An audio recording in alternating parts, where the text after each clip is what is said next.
and we will get started with a call to order. So I see Cheryl Kashuba here, Secretary Bogan, I think Haven Bittinger is designated, Joel Hopkins is here, Antoinette Kraus. Were you able to join us online, Antoinette?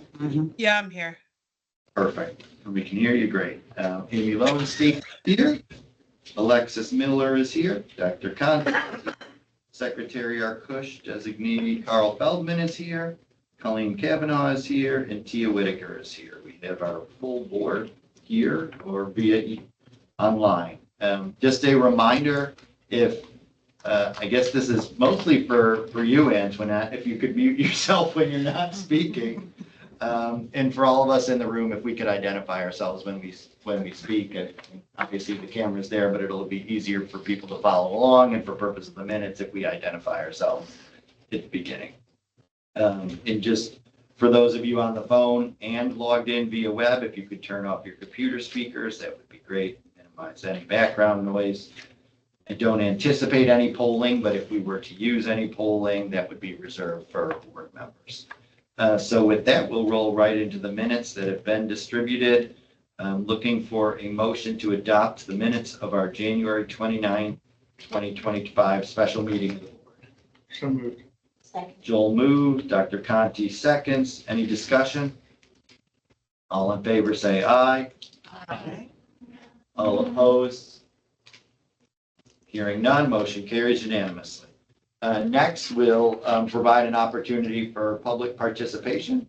To ensure orderly progress, all comments should be directed to the chair, should be limited to no more than 3 minutes. Questions asked of the chair or the board may or may not be addressed at that meeting. So I will open it up, and we're looking for hands if you would like to speak during the public comment.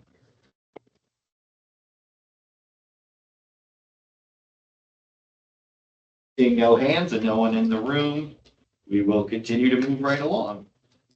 So our first agenda item, actually, because it just came out yesterday or Monday, is the proposed CMS program integrity rule. But because it just came out and wasn't sunshined as part of our agenda, we do need a motion to add that discussion to the agenda.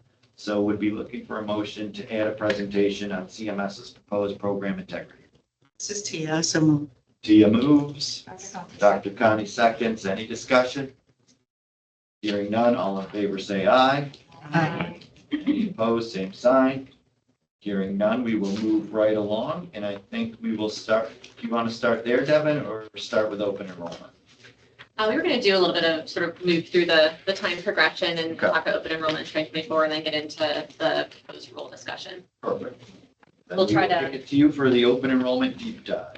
Great. We'll try to make up a little bit of time as we go. Thanks again for the patience on the technical difficulties with the meeting invites. So yeah, wanted to do a little bit of a deeper dive on open enrollment. In our last meeting, we just touched briefly on the numbers. And so we wanted to share some additional analysis that we've done on what we saw during open enrollment and the successes.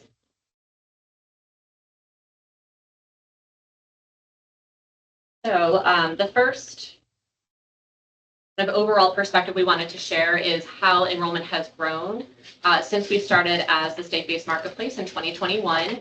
And you can see how we have had a 47% increase in enrollment. Also, we did denote that the enhanced premium tax credits took effect in 2021.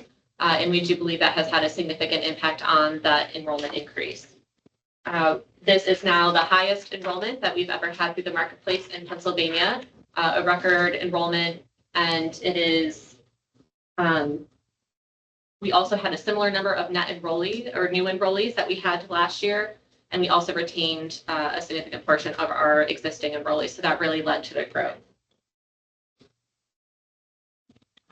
So you'll see as we go through the additional slides that we have attributed this again to the affordability. Also, we believe our marketing and outreach efforts had an impact on this, as well as just general increased awareness and understanding of Pennie.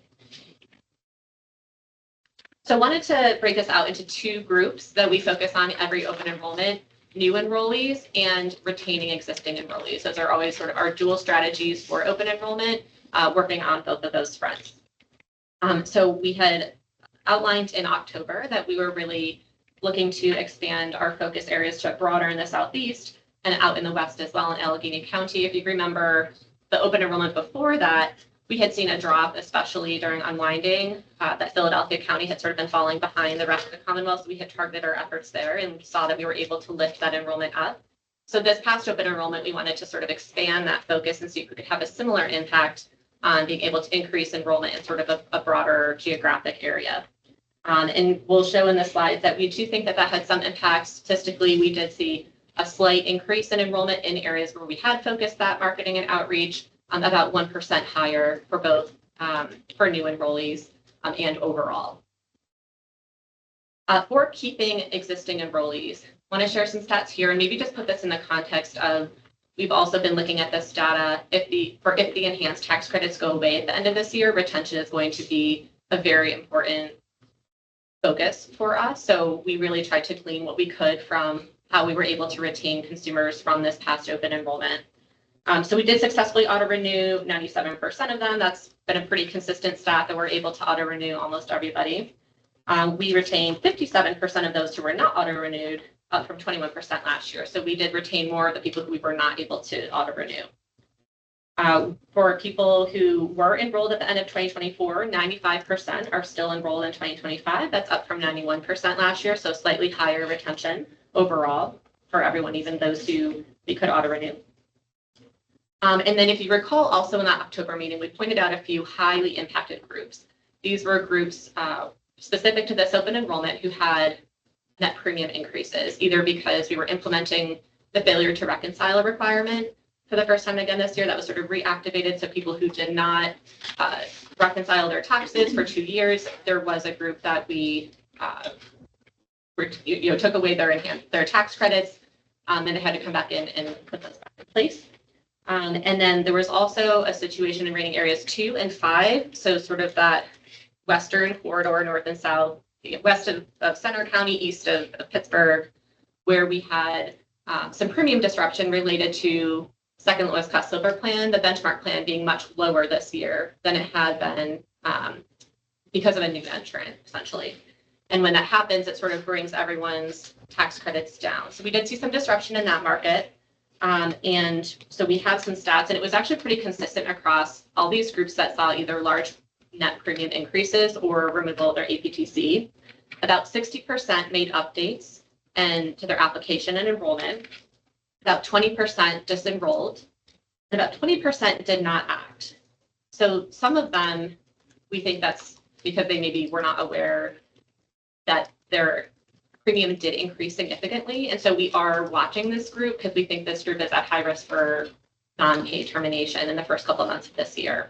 So we will be able to know that probably by the end of April, sort of after that grace period ends, if this group ultimately stays with their coverage or if they either terminate their coverage or end up taking a different action.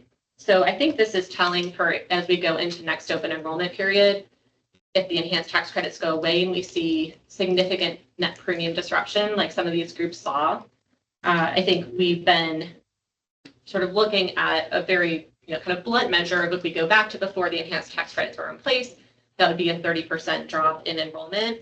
And we think that this supports that to some extent. There's 20% that dropped, and of that remaining 20%, we'll see how that breaks out. 10% drop, for example, that would sort of validate the 30% assumption. But we'll have to see kind of what happens with that group. What was the average rate impact for them, like from a percentage perspective? Do you know? I don't know off the top of my head because it varied. We actually have for reading areas 2 and 5 on a future slide. For the ones who lost tax credits altogether, it really kind of depends how much they were getting to begin with. If they were getting a lot, they could have gone from, paying $0 to $500, or it could have been a very small amount depending on their income.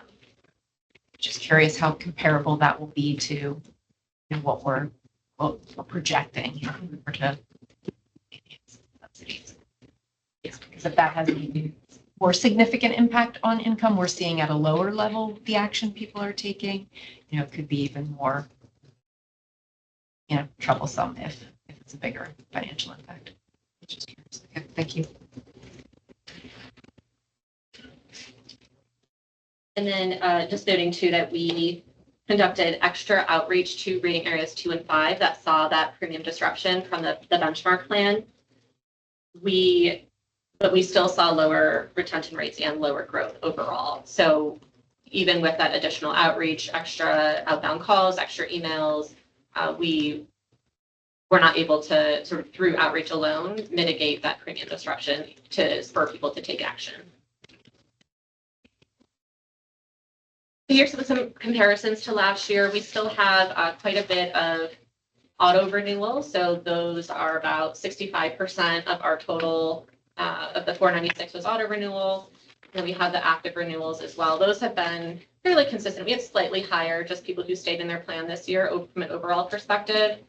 I think, again, looking to next year, kind of understanding that many people kind of do sit in their plans and try to think about how we can ensure that they're aware of the disruption that could be from open enrollment. And we had about the same new enrollment, so 89,000 last year and 90,000 this year. So really kind of consistent high levels of new enrollment. On the Medicaid side, our inbounds went down. We think that's attributable a lot to we were sort of out of the Medicaid unwinding. So we are still, and we'll get to this later, we still have a very steady flow of Medicaid account transfers coming in through the normal annual redetermination process, but the volumes were lower this open enrollment than we saw when we were sort of in the middle of unwinding last year. And our outbounds are, we think, down, but within the variation that we would expect. Could some auto renewals also be active renewals? Could you be auto enrolled, but then you come in and change your plan, or are they distinct? Those two are distinct. So the auto renewal and the active renewal, plus anyone who dropped, would equal where we started. Okay. There's a question somewhere. Oh, just to confirm, so the Medicaid account transfers are only during the open enrollment time period. It's listed here. This calculation just reflects the open enrollment period. Yeah, they happen all the time through normal course of business, but this was just looking at during the open enrollment window, how many we saw. Do we know there, and I think this question will become more relevant when we talk about the reg, but how many passive renewal individuals are at $0 premium? I don't know the passive ones overall, and Ben just pulled this number for us this morning. It's about 76,000 Pennie enrollees are at $0 premiums, about 15% of our enrollment overall. But we have not cut it by the passives. And if we're seeing a difference in behavior of auto and passive renewal based on whether they have $0 premium. So that's something I think we can look into and follow up on. Because in theory, then that 80,000, if passed, like that's the ceiling. Mm-hmm. And some number of them are passive, probably a good number of them are passive and would be penalized by the reg. And you have to pay $5 unless they pick a different one. Okay. That's a significant number. All right, thanks. So here's the map of counts, and this is really just to show, that the enrollments really vary by population across the Commonwealth, as expected around sort of the urban areas versus rural. And also just to note, if you go to the next slide, which has the percentages, that in some of those counties that have really low enrollments, it doesn't take much shifting in numbers to change the premium percentages more. So kind of helps provide the context for this slide. For the darker purple on this one, that means the enrollment exceeded the average, which was a 14% increase overall. And the lighter colors mean that they were far under that average. And this, again, we had focused our marketing and outreach on those counties sort of outside of Philadelphia in the broader Southeast region. And you can see kind of that 222 corridor strip that has the darker purples. Those counties right outside Philadelphia tend to have lower uninsured rates, some of them anyway, Lancaster being the exception. And then when you go further out, the uninsured rates, we were seeing in our data that those increased a bit. So we were glad to kind of see the lift in enrollment there. And then you can see on the western side, that Allegheny County was slightly higher than the average, as was the Erie, the Northwest area. This slide's a little busy, but I think it's just interesting if you look specifically at rating areas 2 and 5. That's where you can see the most increase in net premium. In rating area 2, $99, and in rating area 5, $57, and that's compared to, very small increases across the other rating areas, and sometimes some rating areas were even negative. And then you can see the percent that we retained. Those two counties had a lower retention rate, not significantly, but we did see a lower retention rate. Not everyone would have necessarily seen the large net premium increases depending on their income. And then the OE growth, you can see those two stand out, that they had significantly less growth as well. So just sort of, again, keeping in mind what's coming up at the end of this year, if the enhanced tax credits don't get extended, that we do see some meaningful impacts and distinctive impacts when there is a lot of premium disruption and net premium increases for our enrollees. Any questions for Devin? Is that? I think with our In response to that Oh. auto renew question, so those that did not actually shop, there was about 14% that were auto renewed into a $0 net premium plan. 14% of the 80,000. 14% of the 320,000 that were auto renewed but passive and did not actually shop. So what's that from a numbers perspective? About 46,000. 46,000 were passive and auto enrolled into a $0. Correct. Thank you. Just some other quick highlights here that we had, really good call center. These are just some operational improvements that we had, great handle times. We are continuing to expand our use of chat in addition to calls, just to give people different options for how they ask questions. We did implement the Spanish summary benefits of coverage that the board approved last year to be implemented for open enrollment. And then also some stats of our on-the-ground outreach efforts through our sister network and our Pennie outreach team. About 400, almost 500 education and enrollment events, 2/3 of them in those areas with the largest percentage growth. And then the outreach team itself, did a lot of work to reach and educate Pennsylvanians as well. And we also transitioned to a new provider directory technology. So that had, it was a bit of a net replacement, but we do think that will allow us to, in the future, kind of continue to build out that functionality for Pennie. I think there were some hiccups here and there and kind of getting implemented, but the idea is that over time we'll have more direct control over improving that and building out that functionality as we go. Any questions on any of these other highlights? What usage we saw in the Spanish summary of benefits and coverage? Like, were we seeing a lot of?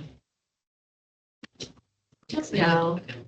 I don't know if we can track like how many of those were clicked. We can look into that though and see and follow up later if we're able to. Is the provider directory controlled by Pennie or by Get Insured? Get Insured. It was prior to this open enrollment through another subcontracted vendor, and then now it is directly operated by Get Insured.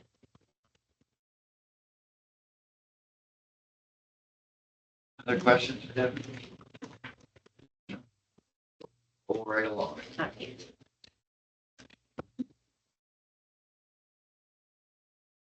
Okay, so the next up, wanted to talk a bit about, since this is our looking forward meeting, we also wanted to just recap on where we were from 2024. So we had, about a year ago, this board approved a few goals, really focused on establishing Pennie as a trusted source of coverage, simplifying the consumer experience, and improving accessibility. We also wrapped up the 18-month-long process of unwinding and wanted to just share some of those results as well, and made various other consumer-oriented improvements. So this slide, really, the left two columns are pulled from our strategic session last year. And then the right one is really kind of what we accomplished in each of those areas. So we, again, had sought to establish Pennie as trusted and objective source of information about coverage, promote simplicity and clarity into processes, reducing consumer burden, and increasing awareness and accessibility of Pennie at various levels. And we had a few different initiatives across all of those that sometimes crossed several of them. And those are outlined on the right column. So one of our initiatives was the state affordability program. As many of you know, we did get that into the code that we have authority to establish a state affordability program. As you also know, that is not yet funded, so we do not have a funding source for that at this time. The two sources identified in the code were the Joint Underwriters Association, JUA, and the General Assembly. Neither of those are current sources of funding available to us at this time. So that was an accomplishment in getting it, the authority to have the program, but we still need to work out the funding piece. On the health literacy side, we had talked about wanting to, as a first step, understand more about where the gaps in knowledge are. So the external affairs team has done a lot of work to collect different types of surveys on understanding about the benefits of Pennie. And so we've identified, and Chachi walked through those in the open enrollment meeting in October. But we've identified various places, only about 30% of the uninsured are aware of Pennie. Many are not aware of the benefits of Pennie, the real value of coverage and the quality through the different consumer protections that are available through all Pennie plans. And we'll touch on sort of how that plays into our strategy for this year moving forward as well. But it was helpful to kind of understand where consumers are at in their understanding of those components. We had also talked about wanting to further to make sure that our broker network matched and sort of supported our population in terms of being able to reach different populations, speak different languages, and wanted to understand more about what our population actually does, sort of what the general demographics of our broker population are. We are wrapping up the results of that and are looking forward to sharing that with you in the May meeting as we finalize that. We'd also set out to really try to work on the plan quality and consumer choice work group that we had, and in terms, as you all remember as well, we did sort of finalize our approach in the August meeting about how we were going to move forward with a future plan display, and we'll provide some more updates on that today as well. On consumer escalations and appeals, this will be an ongoing process where we're really working to improve that. And so we actually have just very recently set out a new set of appeals materials on our website. Very simplified, really try to work on that being in plain language, having it be a very clear next step for consumers, including for invalid appeals. So what we were seeing is if it's an appeal that Pennie cannot actually address, sometimes consumers would go all the way through a very burdensome appeals process to get to the end for the outcome to be that this isn't an issue that Pennie can address through an appeal. So we've made a process to really kind of make that clear to the consumer upfront so they avoid a lot of that work. And so we are launching that as well. And if people have questions on that, Rob is the expert in that and can share more on that. And we've also been, and that is expected to reduce consumer burden for about 30% of our appeals. We've also been able to address issues earlier, leading to a 43% reduction. Our sister program, we set out to expand that and increase our presence across Pennsylvania. From the original sister program that was established very early days in Pennie, our reach is very localized in sort of the southeast region and somewhat in the west. So with the new hub and spoke sister contract that we did get through the RFP and are moving forward with, and on track to implement this summer, that would further that goal. And then we'd also set out to work on health equity accreditation. So we did release that proposed rule last year. And we are planning to bring an update to that to a future board discussion. Are there, on the affordability program, are there any funding options on the horizon? Are there any updates in that respect? I think there's, especially with the two sources identified, there's potential path on both, but not a clear path on either, if that makes sense. So with, the JUA, there's been some movement in all the legal pieces of that, and some of those need to really shake out before we would have a clear path there, but that there has been movement in that. So that could happen, that's sort of an unpredictable timeline, but that could happen sort of at any time. And then on the General Assembly side, I think, those are still discussions ongoing, but not at this point sort of a clear indication either way on that side either. Other questions? I had on the invalid appeals, is that, I don't need to really depth, is that to sort of discourage people from appealing things that are not valid, or is there something else that's happening? So it's discouraging the filing of an appeal that's not one of the regulatory listed reasons that you could actually appeal. So what we do is if someone is filing something that's invalid, like a 1095A correction, we could handle that very easily through an escalation. Or if they're filing an appeal because they disagree with the Medicaid determination, we will route them over to DHS, but those are technically not appeal rights within the ACA's regulations. So what we try to do is invalidate as early as possible if it's an invalid reason for appeal, to direct them to the proper course, method of recourse, so that they can actually get their issues solved in a timely manner, rather than linger on going through the hearings process and then say 4 months down the line, then get told, well, this wasn't actually appealable through the ACA. You have to go to X, Y, or Z party to actually resolve this issue. Who's making the determination that it's invalid? So currently it's our legal and our operations team work in tandem to do it. We are trying to transition it to the CSRs within our contact center. But there'd be a secondary level, like a higher level of appeal CSRs, and we are developing kind of formulaic materials for them to use. So if it's for instance, a retro termination is not a legal appeal right. So you could determine from the reason for appeal if it's a retro termination, and you could invalidate it. We want to make sure that the CSRs would be able to easily ascertain if there is kind of a nugget of a valid appeal reason within the actual request. So it's kind of training them to be able to read the appeal request, because they're not very formulaic, right? Someone might say something a different way than they would actually, but they might actually mean there's a different, like, germane reason that they're appealing. So we're really trying to work on, with our team internally right now, figure out how to make it so that it's very easily accessible for the CSR, so that we don't have any incorrect invalidations. Because we always want to reserve the appeal right for valid appeals. And I think this might be the last question. Is there a notice that they get? Yes. And is that appealable? So there are regulatory requirements that it is sent a notice. And then additionally, they do have the method to request a vacation. Vacation's weird. They could request to vacate the invalid appeal, right? So when we invalidate it, they have a 30-day window to come back to us and say we're requesting to vacate that dismissal. If at that point we still uphold the dismissal, they also have a secondary appeal right with the FFM's appeal center. Yep. Yeah, the legal office work very closely with operations to make sure that we met all the notice requirements that are needed under the ACA, and to make sure that customers had actually received the proper notice, but it is a more consumer-friendly process where people can actually get the attention they need to resolve the issues they have quicker, instead of waiting 2 months for a hearing, then another month to get the results. So we've experienced that consumers are actually happier with this process than before.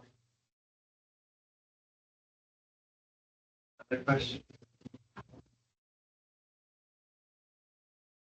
So here we have sort of just a look back and encapsulation of our, looking back at the policies that we had to be unwinding and the success here. And, just to hit a couple high points, and we've shared some of these before, but around 80% of those who lost Medicaid or CHIP through that process went through our automated eligibility process. And again, this cut the steps in half. So we took all the eligibility information, and for 80% of consumers, it was enough to be able to provide them with an eligibility determination through the marketplace, and then they could go right to plan shopping. So they didn't have to even go into the application again.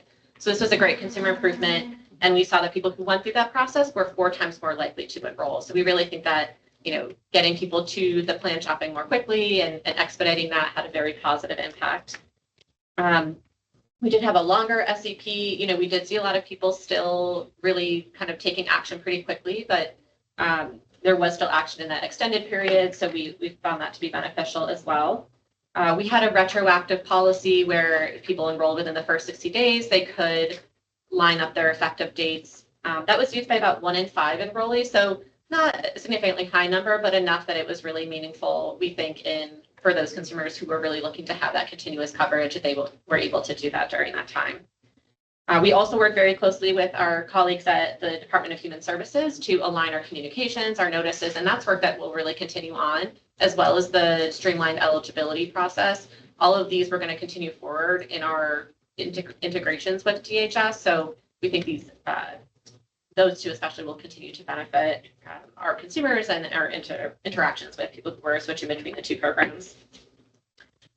We did, look at data across other SBMs, and we fared a little bit better than some of them on average. So we had about 22% enrolled versus 14% across all SBMs of people who kind of completed that application process and took steps to enroll.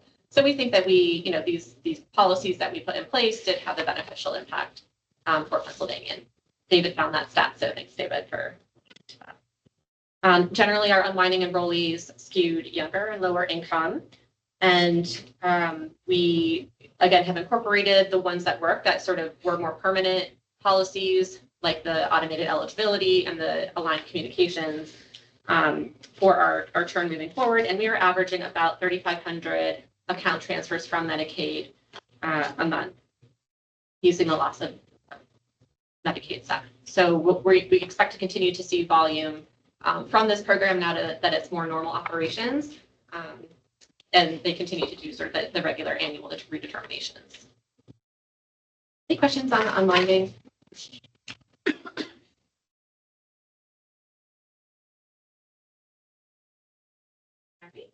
And then lastly, just a couple other consumer improvements. The last one here, we talked about the improved escalation process. So there's a little more detail there. We continue to, and I've touched on a couple of these, trying to get us back on track with timing. I think we also really took a lot of time and attention with the broker and assister materials this year to really try to revamp those, make sure that we were really equipping them with the information they could use to provide consumers with accurate information. And we received over 800,000 calls in 2024 through our call center with improved speed to answer and average talk time. So we think we're really kind of settling into a pretty good customer service for the call center.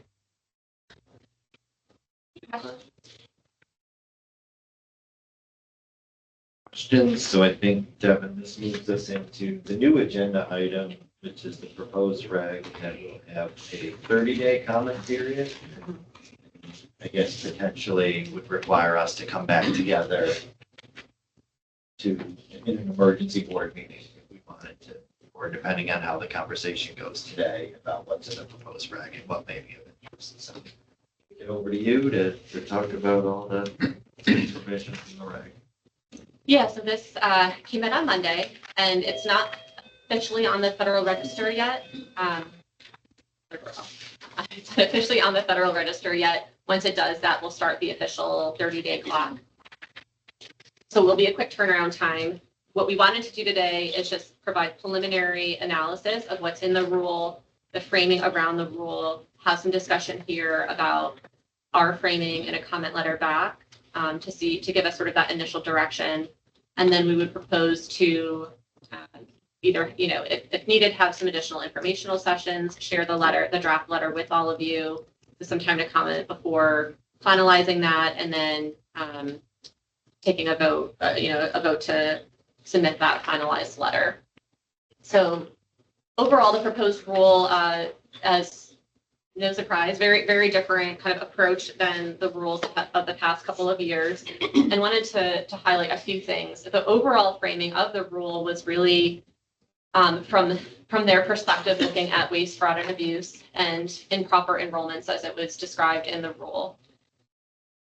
And we can talk a little bit more about that, and sort of tying some of these federal policies to what they consider to be improper enrollments. The rule directly mentions that several of the policies are expected to decrease enrollment, and by their own analysis in the rule, they are thinking that the policies altogether would decrease enrollment anywhere from 750,000 to 2 million enrollees. And that's separate from the expected reduction in enrollees if the enhanced tax credits are not extended, which from the Congressional Budget Office is expected to be about a 4 million reduction. So I think just another important piece of context. So there has been some analysis regarding the improper enrollments, and the data appears to show that in some states, pretty much all federal marketplace states, there are concerns around $0 plans, and that people perhaps below, and this is sort of outlined in the rule, below 100% of the federal poverty level are thinking that they would make that much, so they can enroll the exchange $0 plans with coverage. It's worth noting that this dynamic in this data is most concerning in states that have not expanded Medicaid. And I mention that because it's very different for states that have expanded Medicaid. You're not seeing those numbers. And it's just worth noting that the Affordable Care Act, all these programs are intended to work together. And so in states that have not expanded Medicaid, people under $15,000, $16,000, not really having options to affordable coverage. It's sort of setting up some of these dynamics. But again, it's a very stark contrast to states that have expanded Medicaid, where, Affordable Care Act has been fully implemented, programs are working as intended, and you're not seeing the concerning data. And that's sort of all laid out, have a chart state by state in the rule that really demonstrates that. Another concern that the rule raised was around broker activity, and really looking at the broker's role in potentially driving some of this, what they deem improper enrollment of perhaps people saying their income is going to be above 100% when perhaps there's not a predictable expectation of it being above 100%. And so, I think one thing that we can, we'll note as well that the federal exchange has what's called enhanced direct enrollment. So it really provides a lot of flexibility to what's called web brokers, which are sort of like a different website that can enroll people directly. Was surprised to not, given that they acknowledge that's one of the drivers of these improper enrollments, was surprised not to see sort of more provisions in this rule directly getting at that. So we can talk about that as we go through these policies as well. I just wanted to set up that initial framing that a lot of these policies are directly trying to address a problem that they say is most prominent in 9 states, and Pennsylvania is not one of those 9 states. So, as we go through this, kind of keeping that in mind and sort of tying into sort of maybe how we want to frame up our response in terms of state flexibility, being able to, address problems that we have. And if we don't have those problems, having the flexibility to, perhaps continue policies that we think still work for Pennsylvania. So just saying that initial framing up as we kind of go through these, because I think it's important and relevant for each of them. So, yeah. Devin, I think do we know how prevalent broker issues are here? It's my understanding that we maybe referred a dozen to PID for regulatory action, but certainly not the volumes that you see in FFM states. Yeah, I think, with any exchange, most brokers are great, and then there's a couple of bad actors that you have to kind of stay on top of. And so we actually increased our monitoring of this. Again, policy group and David Shop got a great new process to be able to kind of find these areas more quickly. And we, again, neither the data nor our anecdotal evidence show that we have this problem at anywhere near the scale. You're always going to have things you need to look into with broker enrollments and consumer complaints around brokers, and we do that. But I would say no, we have nothing either in the numbers or the anecdotes that puts us close to that. Because I think, I'll get there just a second. At the November NEIC meeting at the improper marketing working group, there were broker representatives that came in specifically and I think I don't know if it's a loophole or just an error in the CMS FFM system that allowed brokers to exploit the loophole to get in and make unauthorized changes. And I think the implication at that meeting was it was CMS's fault that brokers went through a window and did bad things, which my consumer deputy, Dave Buono, many of you know, corrected that bad people did bad things. So I think, but we don't have that functionality within Pennie that would have been exploited that we've seen it. Correct. Yeah, that's part of that enhanced direct, or they allow the web brokers to kind of be the face of the marketplace. We don't have that system construct at all. We have a completely different system. And so, yeah, that's, it begs the question of whether some of these things can be addressed through CMS system changes versus policies that impact the entire country. But that's right. Joel? Devin, I haven't had a chance to look at this yet. Are all aspects of the proposed rule directed at state-based exchanges?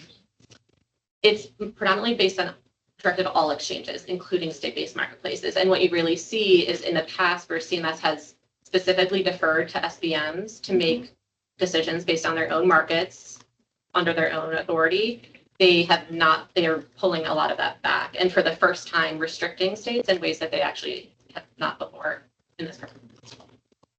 And I think, I don't remember if it made it into the final reg, but there are FAQs on proposed press release and others that CMS accidentally posted early that acknowledged the burden on state exchanges that would be incurred as a result of some of these changes. And I think the answer was, yes, we understand more cost, more administration for state exchanges, but the result of pushing out the bad enrollments outweighs the state cost, I think is what they essentially said.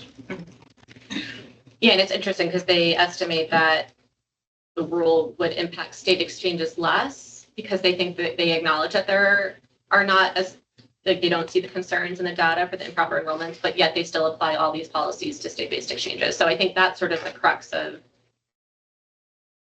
where the rule isn't really matching up, where it's saying, we see that you don't have these problems, but we're still going to require that all these policies be implemented, even in states where these issues are not present. Isn't it somewhere in the rule where they are asking for input on whether or not it should apply to state-based exchanges for at least some of the rules? Mm-hmm. Yes, and so that's where I think with a comment letter,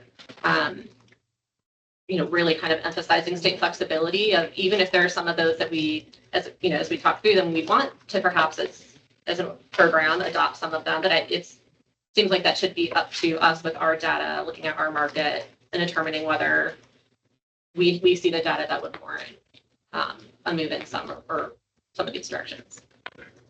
Any questions on the broker piece? Because I think going point by point on kind of where we generally feel will be helpful, but wanting to start with the broker piece.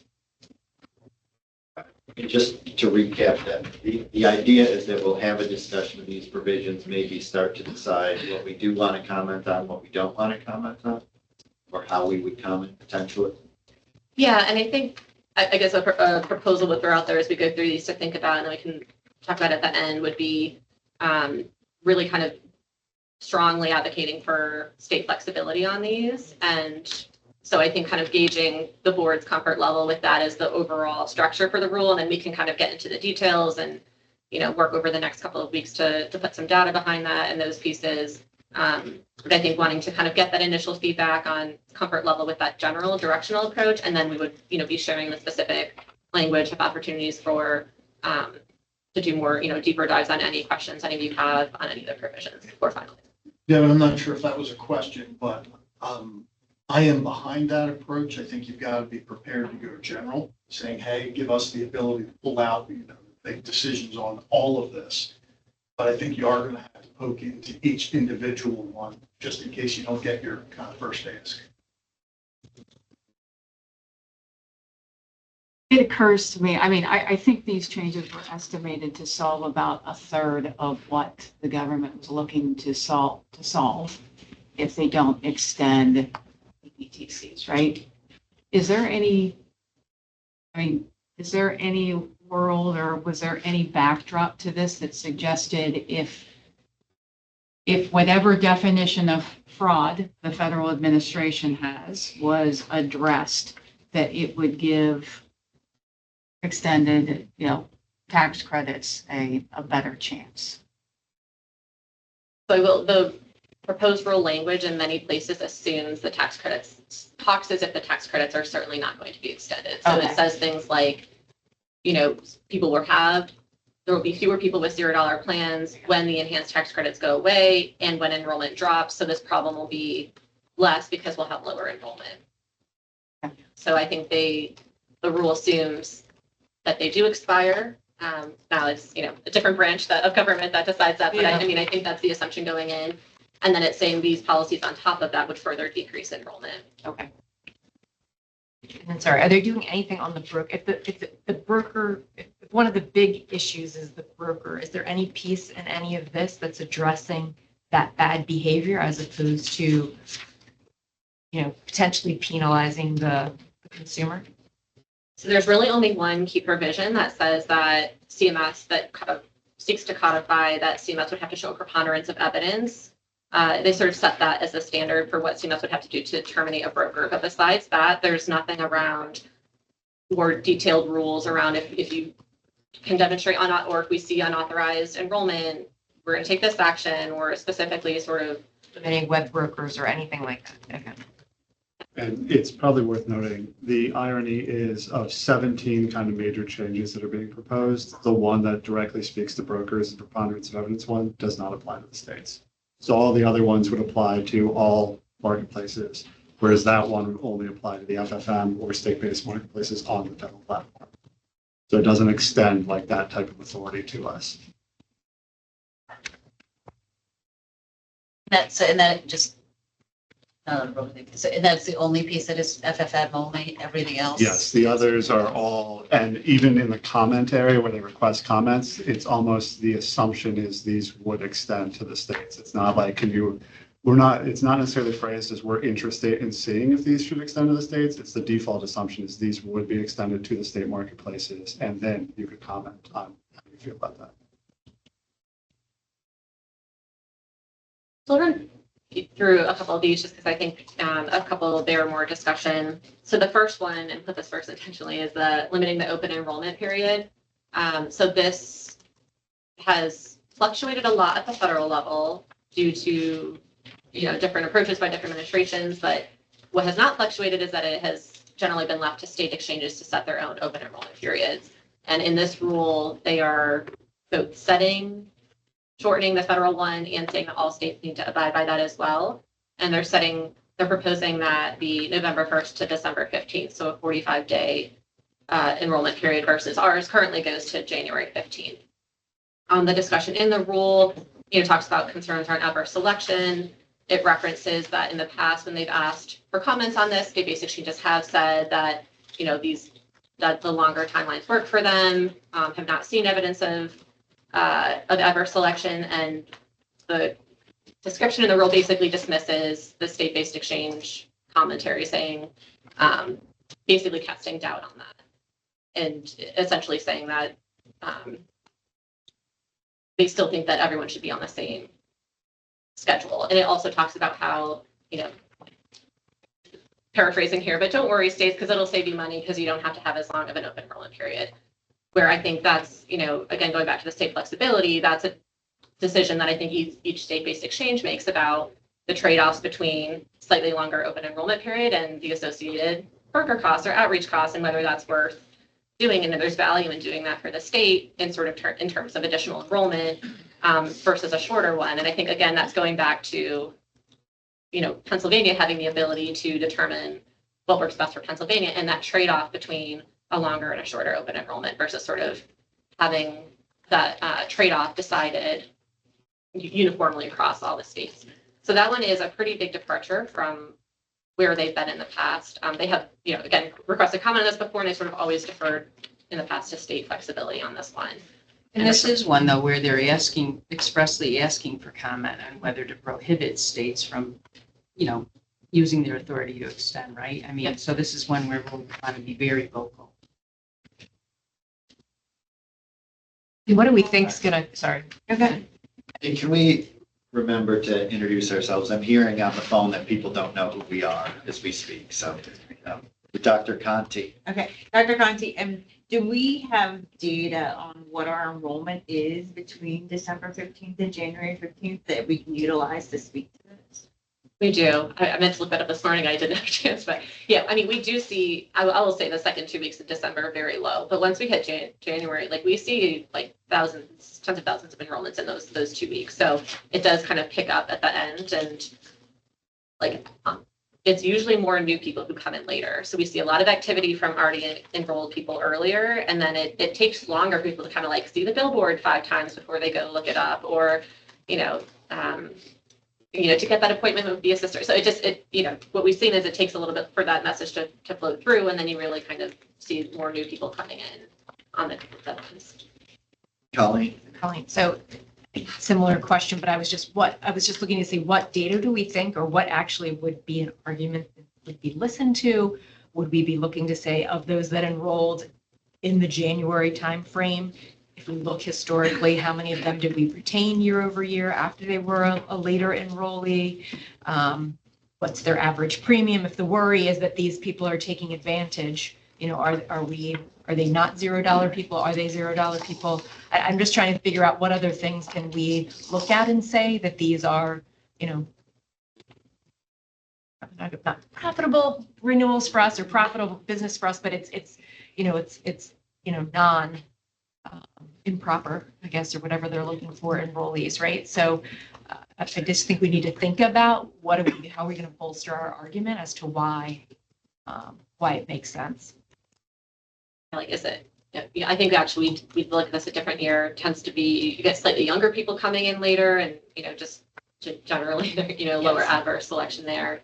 And I think you can also make the argument that people who wait longer to enroll are probably not the sickest people, like trying to get insurance as quickly as they possibly can. So, and I think it would be, I don't know, from the insurer perspective, if you guys, because I think it could be helpful to say, insurers on our board are not seeing this as a problematic area, to kind of underscore that we are getting input from a cross section of stakeholders in Pennsylvania. And again, that should be something that Pennsylvania can balance versus having that decision dictated federally.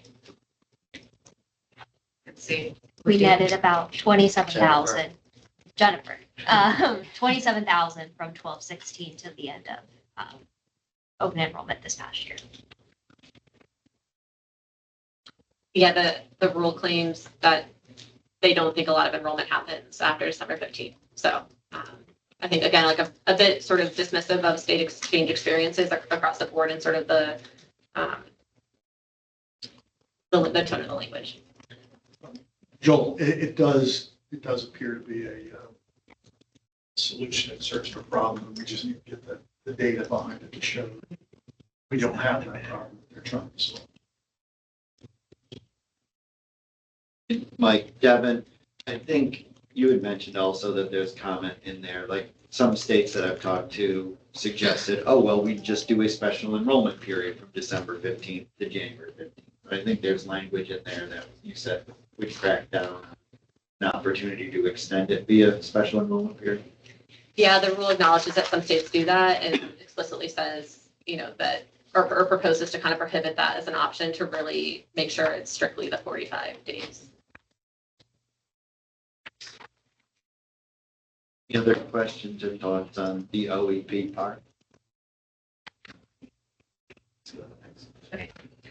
So the next one that I think could also have a larger impact is required. So right now, for, again, the focus on the $0 population, the rule lays out concerns about people are being enrolled without their knowledge by brokers, for example, or people having $0 plans and not necessarily being aware that they are still enrolled in that plan. So the rule proposes to require for anyone who would be renewed with a $0 premium that the exchange hold back $5 of the tax credit so that someone has a $5 premium for their coverage. The same coverage they have right now that they pay $0 for, they would then have a $5 bill to remain in that coverage. And so they either pay that or they have to come in, update their application, at which point they could resume their $0 premium coverage.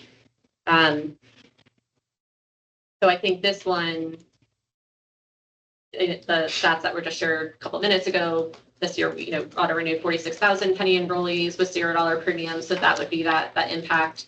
I think our auto renewals have been pretty effective in continuity of coverage. And so I think this would potentially have a very disruptive impact to that. And from a consumer experience, you've had a $0 plan, you think you're being renewed, you've always been renewed with the same cost, and then now you have to make a payment. I think that could be, and it's stated in the rule as well, that this is expected to decrease enrollment. So again, I think, if the concern is awareness, I think perhaps there's other ways to do that than sort of blanket reduction of a tax credit. But but that's the proposal that they have on the table. Mike, unfortunately, I'm not a lawyer and many of you are. Can a state withhold a federal tax benefit? I guess I don't understand how the reg could require you to make sure the Pennsylvanian does not have access to a federal tax benefit. We're looking into it actively. And this one bothers me on every level, because I think as a geriatric millennial, I wouldn't necessarily shop if I got the renewal information that told me my price was zero and I was comfortable with what I had, been comfortable with the company, I'm comfortable with the premium, I could see myself allow it to auto renew when I'm comfortable with what I have. So to penalize individuals that may otherwise be comfortable with what they have, and make them come back in just to reconfirm that they're still at the same job, making the same amount of money, I think is unnecessary. But certainly interested in thoughts of the board. Oh, and I guess the other question would be too, you're only requiring it of people that are of a certain income, right? You're not requiring it of everybody to go in and update their, because as long as they're getting charged something, this will not be required of them, right? So that doesn't. Is that discriminatory? Yes. I think that'd be concerning. And what we're saying is the active application is just they physically are going in and just updating their income information, or saying that they went into the system, like what constitutes an active, active application update. Do we know, or is that to be defined? Is that defined now? I'm not a lawyer, so I'm not. This is Rob. So it says confirms eligibility. So that's probably going to be able to be open to interpretation what it is, but I think the assumption is when they wrote it, probably confirming their income amounts. The other thing worth noting, it seems like they're seeking comments on if they should even move further on auto renewals in the future. Like it almost sounds like they're trying to lay the groundwork for, should we get rid of auto renewals entirely? So I think we might even want to put some commenting around that to make sure that we shore up the need for auto renewals. This is David, sorry. One of the things I think that we're talking about, like what might persuade them, what might move the needle for this administration is they focus really a lot on risk mix. And all this stuff distorts the market, add the necessary risks, which raises premiums with the unsubsidized population. And that's really antithesis of why the AC was created. I think you require a premium for people earning with $0 premiums. Those, and we need to get the data on this, but very well likely younger enrollees, obviously people maybe, in between medical assistance and exchange coverage.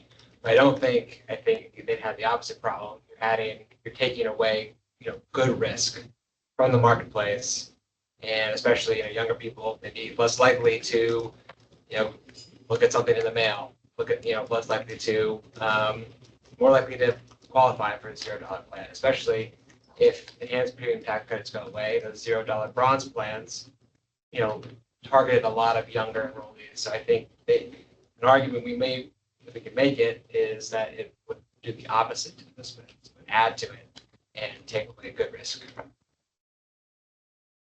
This is Carl. Didn't you do an exercise like that when discussing the potential for payment to switch from bronze to silver, like a low-cost payment I think maybe it was a year or so ago. The idea was that maybe some people would buy up at low cost, and the feeling at the time was, well, maybe we'll revisit this, but given the unwinding, we think these are especially price sensitive. I don't know if any of that can be recalled for these purposes. Yeah, I think I remember that conversation. I mean, the policy we kept it at was when it was 0 to 0, or the exact same net premium or lower. So we did not end up, Right. That was on the table. We didn't end up doing that. So we wouldn't have the data from. There was a reason we felt like the group would be exceptionally price sensitive, and maybe that can tell us something about what might happen should this. Yeah, I think that's agreed. To look back at some of the arguments then and bring those back up. I think those would be relevant. Is there concern at all about the impact to the healthcare system and hospitals with a larger uninsured population? And I know that's not necessarily Pennie's problem, but it is an economic problem for. This is Cheryl, especially rural hospitals. Yeah, I mean, it seemed very clear that the intent was to try to decrease enrollment because it would decrease federal costs of the program. And like that was mentioned several times as sort of a positive of like this would decrease enrollment and therefore it would decrease the cost of the federal government. So I think that seems to be the framework for how the policies were developed. It did not mention kind of that even when it talked about how these policies could suppress enrollment that much, it didn't really talk about the impact on the broader healthcare system. Is it worth any of that education, to be able to, at the end of the day, costs then go up for everybody, right? So, how do we play that whole thing out, I guess? I think putting in arguments that talk about like the purpose of the ACA and the problem the ACA was trying to resolve are beneficial, even just for the record that we're going to have at this as well. So the comments become record. That's a good point. Even if the education isn't effective, it might have an effect on the record.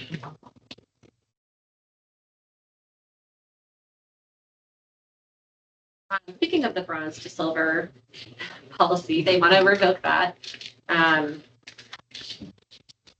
The justification essentially being they just don't think we should have it anymore. There wasn't really sort of, data one way or the other that they were showing. They just felt like there was no longer a need for it. And so they wanted to prohibit that, including SCPS exchanges. They also wanted to eliminate the low income SCP. So currently for people below 150,000, 150% of the FPL, they sort of have a year-round open SCP. The thinking being because many of those people can access a $0 plan, there's really no incentive for them to delay getting coverage until they get sick because they can have a plan for $0. So there's sort of not that dollar barrier. And so the thought was that it wouldn't increase adverse selection, at least, under when it was created, because it would really just,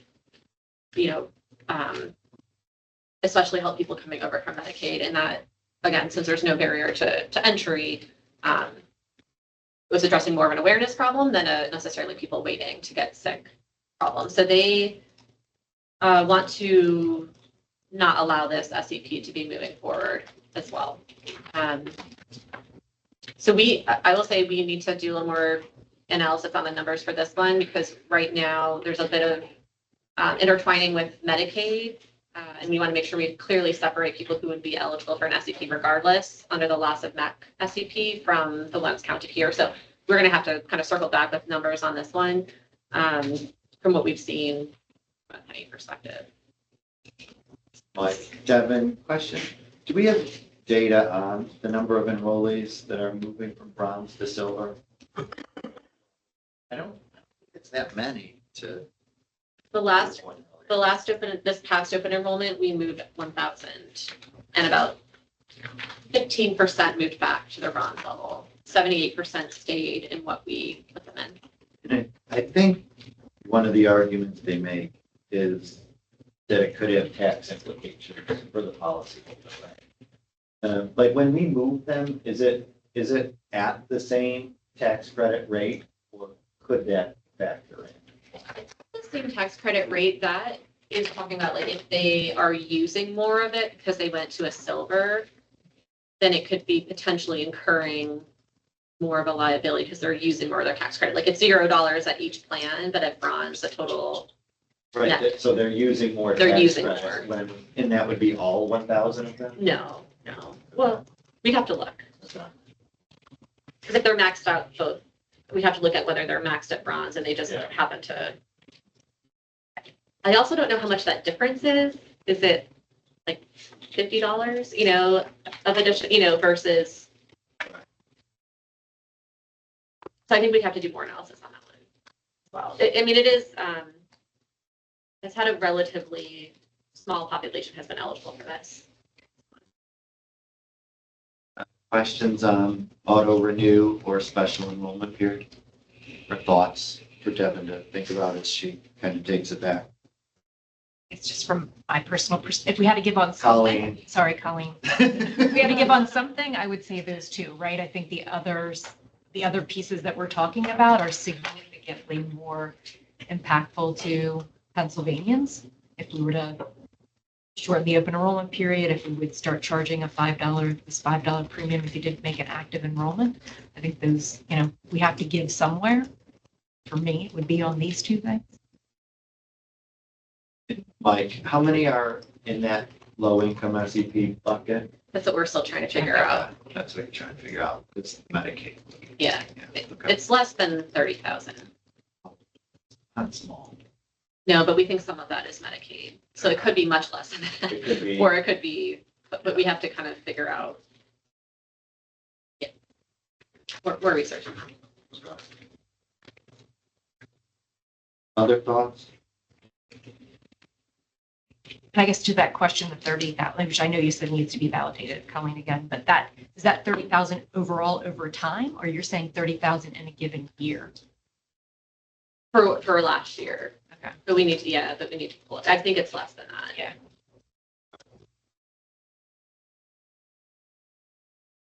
Seeing no more questions on those points, I think we move down to limited eligibility. So just a couple things here. So these I think are, so one is on the failure to reconcile. So this used to be on an annual basis. So it would look back at last year. And if you didn't reconcile your taxes, your APTC would be removed until you took action with IRS. That was put on hold during COVID because the IRS was significantly backlogged with tax returns. And so that was put on hold. When it was brought back last year, it sort of provided this, if you had not reconciled the past 2 years, that's when you would have your APTC removed. So this is bringing it back to that 1 year mark. So if you have not reconciled in 1 year, then you would have your APTC removed for the following year.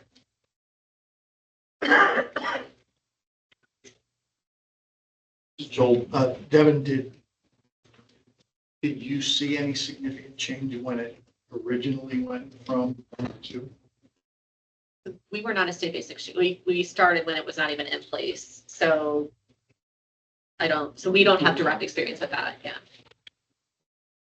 This is Antoinette. Do we know how many people this generally impacts every year? I mean, I know it varies, but do we have a sense of numbers around who hasn't reconciled on average?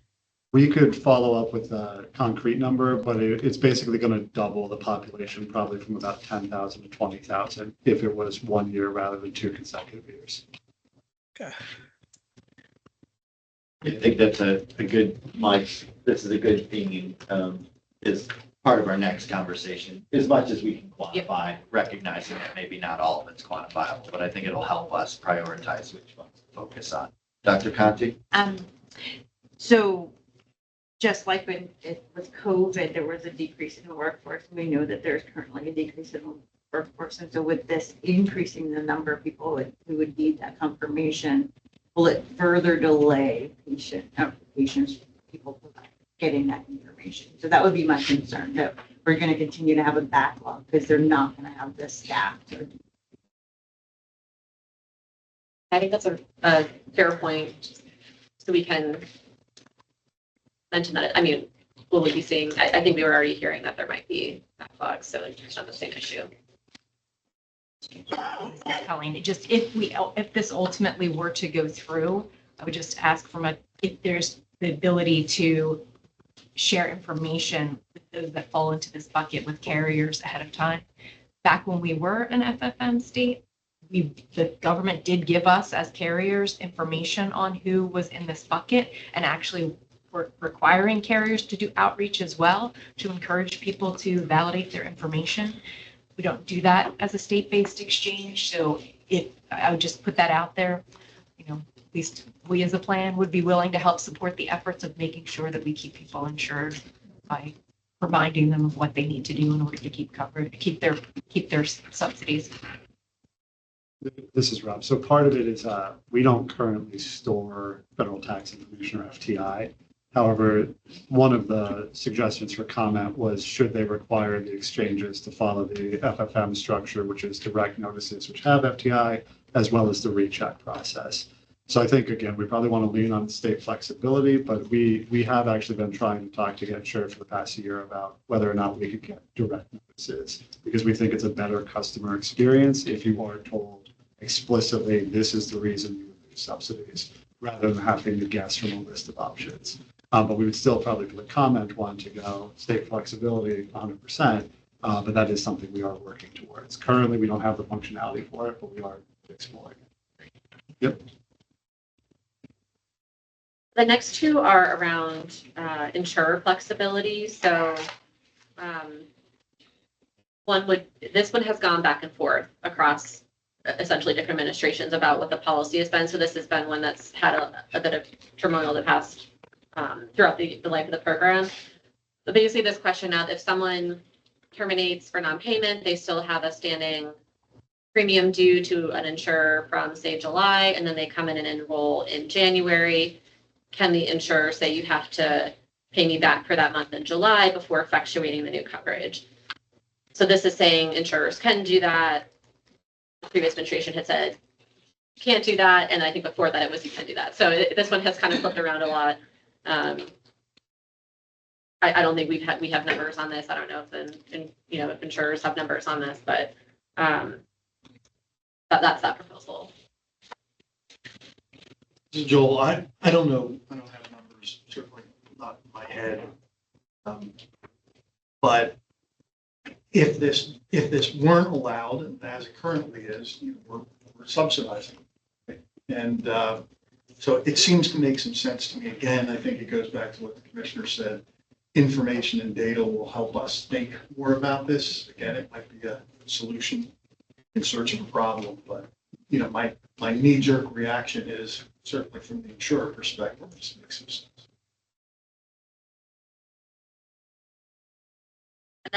I guess, I don't know, Penny, I don't know if you would know this, but if I owed with Highmark, switching to UPMC, I don't think UPMC would know that I owed Highmark, but would Penny?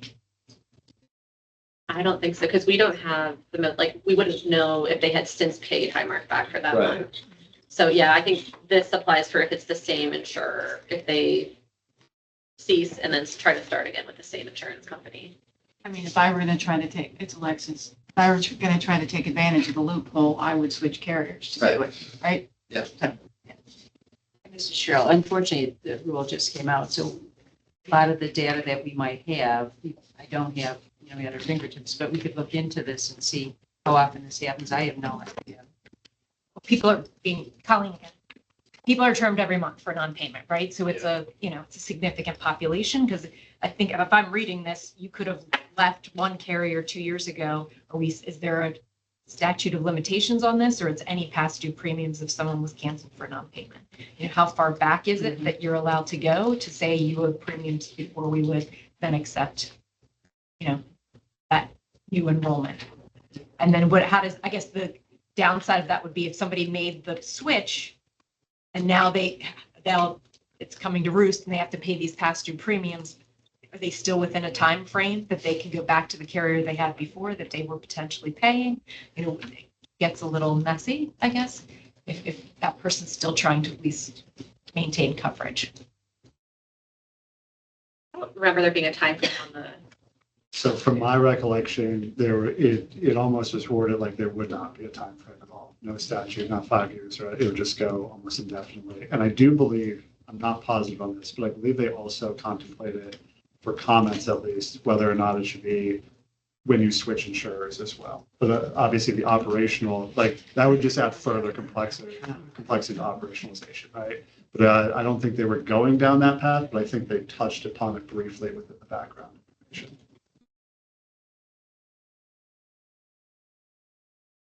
Yes, I would be concerned that if you're termed for non-payment, it's almost like you could never get insurance again. And I think that should probably be one of our comments on this, right? It's obviously, maybe some in the group might not want to oppose it 100% like some others might in discussion. But I do think we'd probably want to say for operational ability anyways, we would need to have kind of clear-cut guidelines for that. Because otherwise it can be very difficult to actually implement if we have to go that route. I'll just share that, this is Carl, some of the late term guidance that came out for Medicaid and CHIP actually addressed this for the CHIP program and said that the flexibility does exist for the CHIP program, but for the reasons you just described, we don't do that CHIP program. Dr. Conti, what do you think would be the estimated cost for staff? And you have to have someone on board that would impact. Yeah, I mean, I think we could look at that for all of these to try to assess kind of what the like collective impact would be.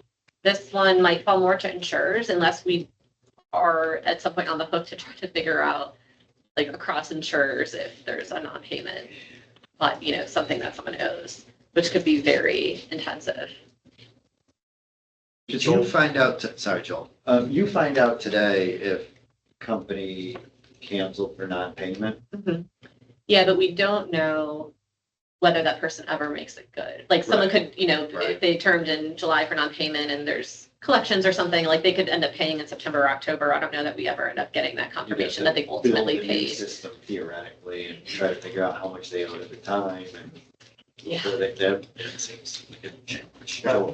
Joel, I think that's where I was going based off of what Dr. Conti said, because then you've got a burden on the insurers to report, you've got a burden on Pennie to gather it, to think about it, to report back out, and figure out how all of this works. So there's obviously a lot of moving parts to making that work cross insurers. Yeah, I do think Dr. Conti makes a great point too, like to the extent that we could almost come up with like a fiscal note of what the rec would cost Pennie. I think that would be a good data point to include, whether it's going to cost you 10 new staff, but I mean, 10 new staff is almost $1 million by the time you go through it all. But, Yeah. Well, I think that builds into the state flexibility of like, we should be able to determine where we spend our money and what cost is worth it. Like putting all these people on something, if it doesn't end up having much of an impact for our population because we never had a problem to begin with, it's, you know, forcing us to put money on something to address a problem that we're not seeing. if there's no flexibility, it would cost us this. Yeah. If we had to do it. Yeah. Good point. The next one too is also this one is an insurer flexibility. This one was just recently finalized in the rule just a couple months ago, the fresh one. And they're kind of taking part of the flexibility of insurers being able to say that if you at least paid some part of the premium, they'll consider it, you'll consider it effectuated and paid for that month. So there was a percentage and a dollar-based option in the prior rule, and this takes away the percentage one. No, the dollar one.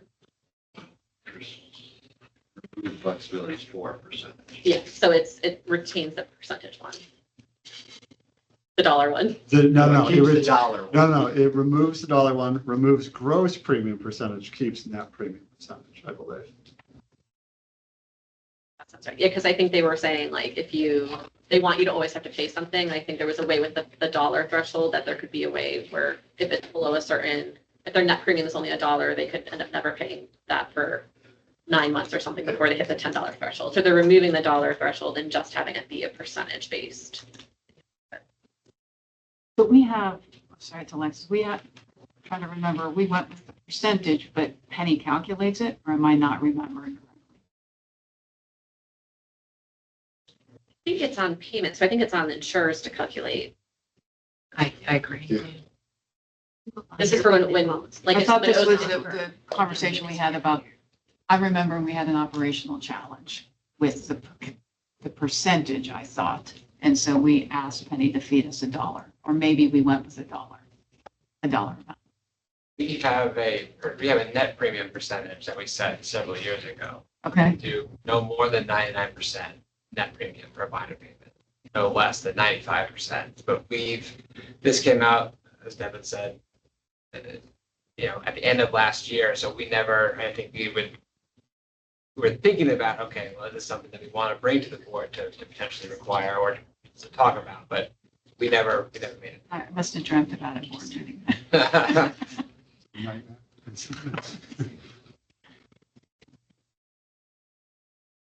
This one, since it's so recent, I mean, this could maybe be one where we don't take as strong of a stance on, just so we can kind of keep our focus on the ones that we feel really strongly about. Not hearing that there's expected to be a huge impact one way or the other. All right, so the next set are based on verification. So this is really, again, at the concern of people providing income estimates to get tax credits that may not be in the terms of the proposed rule, really what they could expect to be making in the next year. And this, again, focusing really on the problem that's being seen in non-Medicaid expansion states where people who are perhaps low 100% FPL and don't have, coverage options are projecting that they would make over 100% so that they could have coverage. That's the perception anyway from that the rule is making. So a lot of these really tie to trying to address that specific issue. So there's under the law, 90-day ability to resolve income discrepancies. Under a prior rule, there was sort of the 60-day extension added to remove the 60-day extension. I think we can look at data of how many people resolve, how quickly. Typically, consumers, there's usually an initial swap who verify right away, and then there's some who wait till whatever deadline is given them to resolve. I'll also note we have, you may recall from our conversation in October, we are working to implement a new verification with a state income data set, which we think will also reduce the need for manual verification because it gives us another source to electronically verify with. So we think that with all of these income ones, that only kind of helps us moving forward once we have that in place. So just wanted to note that. Kevin, Yeah. 60 days is on top of 90 stays. 90 It stays. would just be whether it can go up to as many as 150 days. Yeah. Okay. Yeah, it is a long time. I guess from my perspective, like this one, maybe would not also be one to really go super hard against. Just 90 days, they would still have 90 days to verify, and we could, really make sure our messaging is clear to that. And you would know how many people takes longer than 90 days, between 90 and 150? We can, we'll be able. It can't be that big of a number. Well, we don't have the data now, but we can get it. Okay. I don't know if you have a sense. Yeah, so their data said 50%. We want to double check our own. So we didn't get that yet, but we will get concrete numbers there. The other thing worth noting, we do actually have like kind of an administrative process time too. So even if it's 90 days, it's actually 105, right? Because there's a 15-day window. If you send a document in, then we'd still process it. And that is a valid appeal right. So if someone were to have an expired DMI, we could at least reinstate them. Even if they file an appeal, we could just easily do an IR process, like informal resolution, to get that resolved if necessary. So we do have some other tools with that one to try to make the customers whole.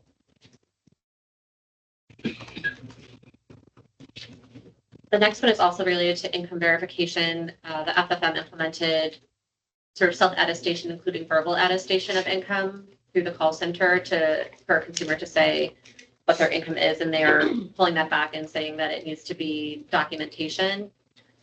So I think the considerations around this are that, people typically through the marketplace tend to have more fluctuating incomes and maybe don't have a pay stub right now that demonstrates that they're going to have maybe they have a summer business that really booms in the summer and kind of, there just tends to be more fluctuating income where documentation historically has been harder for Pennie enrollees. So I think this was working to address that from how it was described when this policy was made a couple of years ago. And so I think that's part of it. And this rule is saying that kind of went too far, being able to allow people to self-attest without additional documentation. So I think this one, we have a physical form, an attestation form. I think we can try to pull how often we think that's been used. I think most people provide documentation, but we can get more information and data on that. Anybody? Questions on that? The next one also is, again, trying to address the non-Medicaid expansion, a handful of states where they're really seeing this issue, where previously the policy was that if the income's between 100 and 400, you don't always have to validate if the income is higher than what IRS says, because there's no incentive to say you're at 200 and you say, I think my income next year is going to be at 300% FPL. You're getting less tax credit because you're saying your income's going to be higher. So there's not really a program integrity risk. They're saying that risk does exist below 100 because of people estimate above that marketplace threshold, you sort of are getting a tax credit when perhaps in their mind that's an improper enrollment. So again, this one doesn't likely affect us much because we are an expansion state. So anyone below that threshold, we're passing them over to Medicaid. And they have Medicaid as an option here in Pennsylvania. So I think that, again, maybe like a general state flexibility of like being able to determine if this is something needed. Like some of these we may want to adopt and some of them we might not based on the data, but just allowing us to have that flexibility to make that call about whether it's worth it, depending on what we see in our particular market. And then on the, I think, oh, yeah. just because there's so much that's not settled right now about Medicaid's future and things like that, that we may want to weigh in a little stronger on this one. Just in case. You know, yes, we are an expansion state right now, but I hope it stay the same no matter what's happening at the federal. But I think there is a risk. I think it's something we should weigh in on. Weigh in on, Well, I mean, requiring it. like, yeah, not requiring, like, that this is too much, and it really isn't.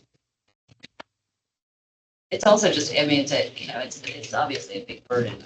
All are increasing the burden. Something that it's being touted as something that's going on in the broker level.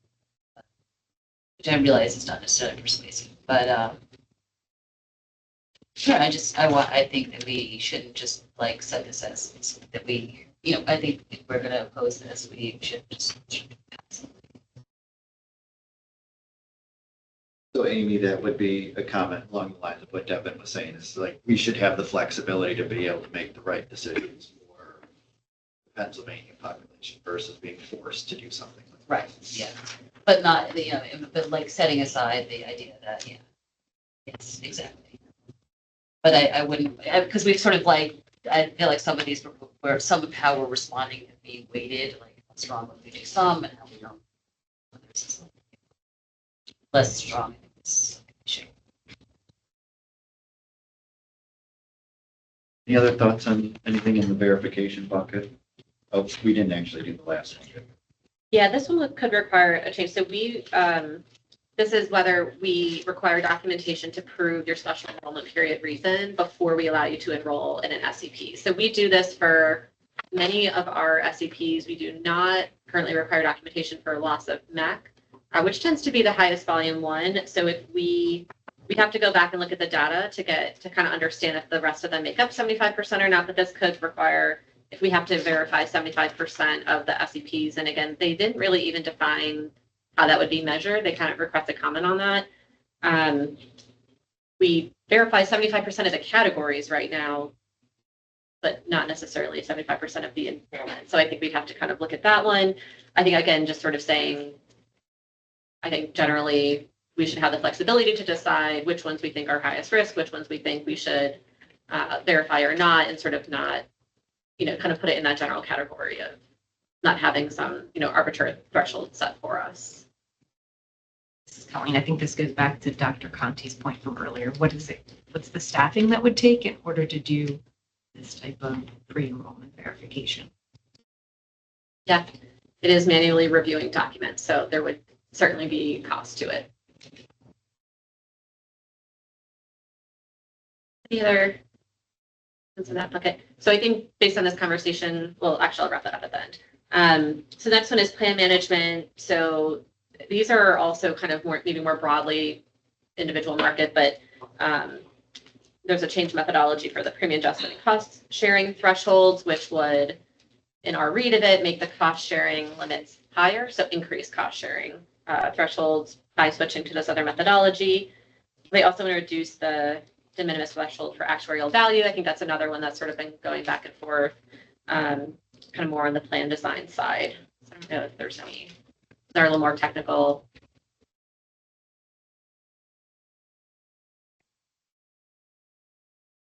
And then on the broker, I think as we mentioned before, really the only mention of brokers, despite sort of their acknowledgement that brokers are driving a lot of this, was really that CMS, they're sort of establishing the standard of evidence that CMS has to have. It's not, you know, the like beyond a reasonable doubt evidence. It's something short of that. It's sort of saying, collecting all this evidence together, you are, you know, not playing by the rules, so we can terminate you. So I think there's, you know, not necessarily an issue with that per se. It's just more, you know, not having more in here to address the concerns for example, the reason they said that they wanted to get rid of the under 150% FPL stuff is that they saw a lot of brokers doing unauthorized plan switches. So they would just move people over to other plans. I mean, it seems like that's something that can be addressed through a system block to that versus a policy that's being, kind of forced upon all the exchanges. So I think there's just not a lot on the actual broker activity in this, which I think was surprising given, even then acknowledging that most of this is broker driven. Colleen, just, is this a lower threshold then to terminate them, or is it just setting a threat? Like, I don't know the history on this one. It's setting a threshold. Okay. And not the highest threshold, which That's what I was it wondering. seems- Yeah. It's a very fair threshold for the Yeah. exchanges, right? It's beneficial for them. Well, not us, I guess, the FFM, not the exchanges, just. Okay. I do think, long-term, as we look at our own levers on program integrity with specifically broker behavior, this is something it's just something to be aware of. It's something we might want to kind of pull over to our side if we get to the point where we feel like we need more leverage or more specificity around how we can take action. That's something we're analyzing sort of from a kind of comprehensive look at. Not sure we would need this or not, but we're sort of doing that analysis of, do we think we have the levers we need to take action when we think it's warranted from a state exchange perspective? This is Mike. Do we know the number of broker enrollments from Pennsylvania domestic brokers versus out-of-state brokers? Because certainly a lot of the complaints that we get are about out-of-state brokers that advertise Pennie-like coverage, but it's non-comprehensive plans and short-term plans. I don't know that we would look at it, but I'd be interested in knowing those numbers because, like, the state of Maine, for example, used a domestic or implemented a domestic requirement for the sale of short-term plans. Would we have a domestic requirement for the sale of Pennie plans, just to have a closer vision on licensees operating on Pennie? We'd just be curious how that breaks down. I mean, maybe it's 95-5 or maybe it's 50-50 based on residents and non-residents. I just would be curious. Yeah, I think we definitely will look into that. I don't think we have that at this point, but it's in the back of our minds too. So we'll definitely pull that number and be able to share that. The last one, and in this one, we were anticipating under the last administration had redefined lawfully present to include DACA recipients, and this rule revokes that and puts it back to the previous standard where lawfully present does not include DACA recipients. So for this past open enrollment period, DACA recipients were able to enroll in the marketplace with tax credits, and they are under this rule would no longer be able to do that. So that's sort of the last key provision. Do you know how many we have? Very low. So we think like under 100. Oh. We can verify that, but so yeah, we think we saw very little enrollment. I mean, Pennsylvania itself has a relatively small DACA population to begin with, according to federal data sources. And likely, it was in the news during open enrollment. So, that might have, even though that lawsuit regarding it didn't affect Pennsylvania directly, that might have dissuaded enrollment. Could you enroll without a tax credit? No. You would have to go off exchange. Any other thoughts or questions? I think that's the last of the proposed reg. Just wanted to clarify something. It sounds like what would help most from insurers, if we go back to the beginning, are a willingness to say that there's no adverse risk selection in the time period between 12/15 and 1/15, and then willingness to say that the elimination or the requiring the $5 premium for enrollees who are auto-renewed and the $0 is actually eliminating the risk. Would those two pieces be helpful? We can look, I don't know the exact answer to that, but we will look into it. Yeah, I think I think it could be helpful for us to say, we've had preliminary conversations with our market and we are not seeing these to be issues.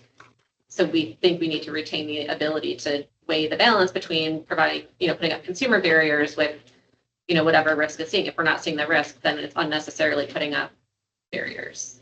Yeah, I think that would be helpful. This is Joel.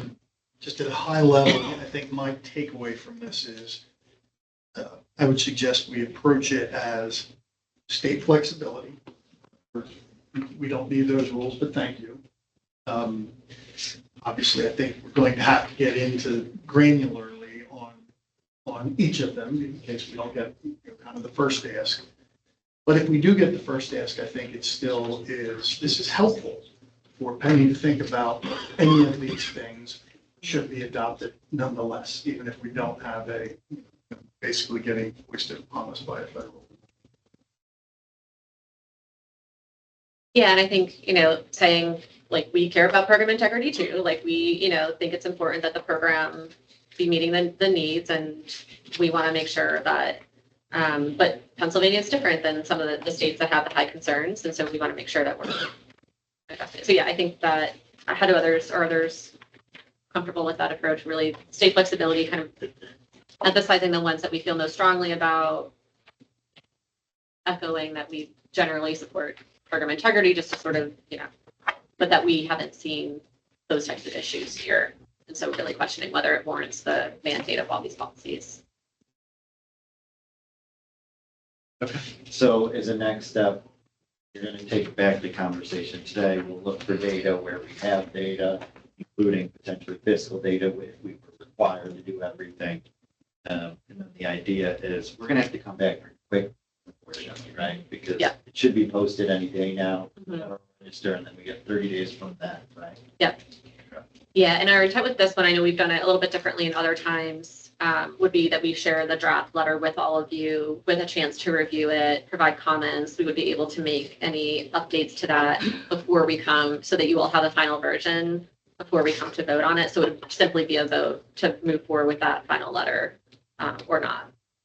Because I think that way it would just make sure that it's incorporating all the feedback. So our goal would be to try to get you that letter 2 weeks before the comment deadline, and ask if you all could review it within a week, and then we would have a couple days to turn it around and vote and turn it in. It's going to be a tight timeline. From a process standpoint, I mean, comments have to come back directly to you, and they can't be within this group, because then we've had electronic public meetings, right? So That's you'll correct. BCC us and we'll respond with thoughts, and then you share different versions based on edits as it goes through. Okay. Any other thoughts before we adjourn for break for lunch? Okay, so for those on the phone, we're going to take a break for 45 minutes. We're going to try to be back here at 12:45, and then we'll pick up, I assume, on the same link. Same Yep, link, yep, same everything link. else will be the same. We'll just probably mute and turn off the cameras for 45 minutes. So thank you all.